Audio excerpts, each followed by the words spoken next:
त्याच्या शिरा दिसत आहेत, होय हे व्हेरिकोज वेन्स आहेत.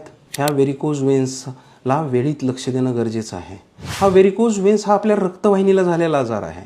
आपल्या शरीरात दोन प्रकारच्या रक्तवाहिन्या असतात. एक असते शुद्ध रक्तवाहिनी, दुसरी असते अशुद्ध रक्तवाहिनी. या अशुद्ध रक्तवाहिनीला जे रक्तपुरवठा खालून पायाचा वर हृदयाकडे करतात ते ब्लॉक झाल्यामुळे आपल्याला व्हेरिकोज वेन्स होतात. व्हेरिकोज वेन्समध्ये झडपा असतात. त्या झडपांच्या कार्यक्षमता म्हणजे स्ट्रेंथ अँड एफिकेसी कमी झाल्यामुळे आपल्याला व्हेरिकोज वेन्स होतात. व्हेरिकोज वेन्सच्या पहिल्या स्टेजमध्ये त्याला फ्लेबायटिस म्हणतात. पायाची सूज होते, पायांना जडपणा येतो, पाय जड वाटतात, एकदम घट्ट वाटतात, पण मात्र त्रास काहीच नसतो. त्याच्यामुळे तिथे दुर्लक्ष केलं जातं. दुसऱ्या स्टेजमध्ये पायांवर काळसर निळ्या रंगाच्या स्पायडर वेन्स दिसतात, अगदी जाळीसारख्या वेन्स दिसतात.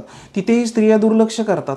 त्यांना वाटतं की माझी स्किन गोरी आहे त्याच्यामुळे दिसत असेल, किंवा मी दिवसभर काम करते त्याच्यामुळे ते दिसत असतील. इथे दुर्लक्ष झाल्यामुळे त्या स्पायडर वेन्स परत डायलेट होतात.